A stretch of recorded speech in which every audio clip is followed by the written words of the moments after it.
दुनिया के तीसरे बड़े रेल नेटवर्क के महकमे के हम सब के आदरणीय सम्मानीय रेल मंत्री अश्विनी वैष्णव जी, हम सब के श्रद्धेय राज्यसभा के सांसद आदरणीय घनश्याम तिवारी जी, अभी जिनको आपने सुना ऐसे हमारे लड़ाका नेता आदरणीय किरोड़ीलाल मीणा जी, भाभी जी से तो कम लड़ते हैं, सरकारों से ज्यादा लड़ते हैं। आदरणीय रामचंद्र बोरा जी, रेल विभाग के सभी आदरणीय अधिकारी कर्मचारी और मेरे समक्ष बैठे हुए सभी नौजवान बहनों और भाइयों, अभी किरोड़ीलाल जी आप सब के लिए ये कह रहे थे कि दीपावली की शुभकामनाएं दी, मैं भी शुभकामनाएं देता हूं। और दीपावली के साथ उन्होंने ये कामना करी कि आपको मोदी जी की सरकार ने रोजगार के रूप में लक्ष्मी जी के पूजन का तोहफा दिया है। मुझे लगता है कि तोहफे के साथ में जिन लोगों के साथ वास्तविक लक्ष्मी नहीं है, ऐसे कुंवारे लोगों के लिए भी कामना करता हूं कि उनको रोजगार के साथ वो लक्ष्मी भी प्राप्त हो।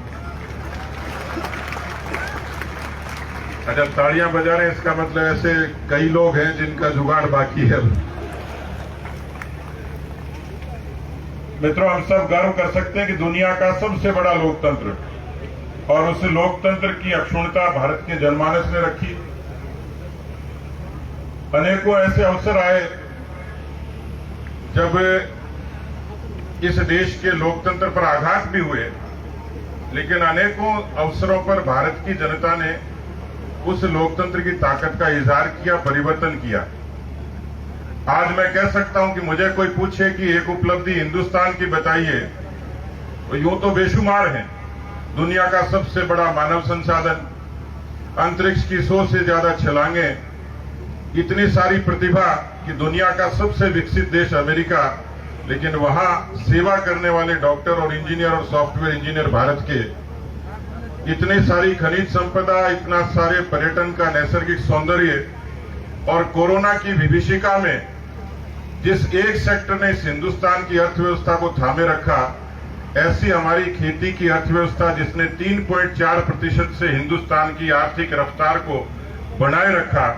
तो ऐसी तमाम खूबियां हैं, लेकिन एक खूबी है हिंदुस्तान का लोकतंत्र। ये दुनिया में हिंदुस्तान की सबसे बड़ी ताकत है जो हिंदुस्तान के जनमानस ने रखा है। सरकारें आई भी है और सरकारें गई भी हैं, लेकिन कोई भी लोक कल्याणकारी सरकार देश के नागरिकों को उनकी सुविधा, सहूलियत, सम्मान, इन सब चीजों के लिए भरोसा देती है।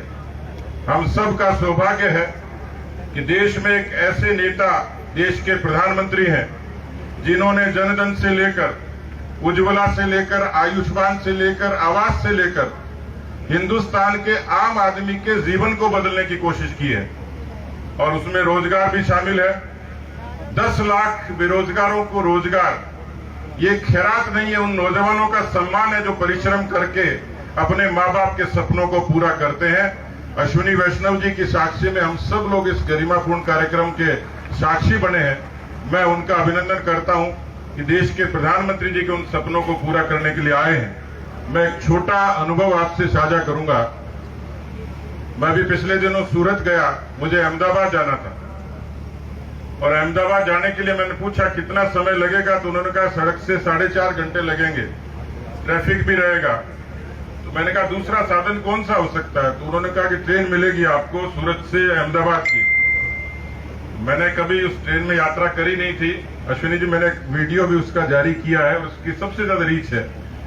वो ट्रेन है वंदे भारत, और उसमें जब बैठा तो पता लगा, ये लगा नहीं कि मैं हिंदुस्तान में यात्रा कर रहा हूं। जैसे हम फिल्मों में देखते हैं, इतनी खूबसूरत ट्रेन है, इतनी साफ, इतनी सुथरी, और 2 घंटे में, 2.5 घंटे में उस ट्रेन ने मुझे अहमदाबाद पहुंचा दिया, एक सामान्य सी किराए में, उस सहूलियत के साथ। बाद में मुझे पता लगा कि कुछ रेलवे के अधिकारी भी उसमें यात्रा कर रहे थे, तो मुझे बताया कि भारत के दुनिया का तीसरा बड़ा रेल नेटवर्क है जो 1,26,000 किलोमीटर जाता है। 11,000 ट्रेन चलती हैं, उसमें 3 करोड़ लोग रोज यात्रा करते हैं। लेकिन जो वंदे भारत ट्रेन बताई, ऐसी 400 ट्रेन चलेंगी, ऐसा मुझे बताया, और 2023 तक 75 ट्रेन चलेंगी।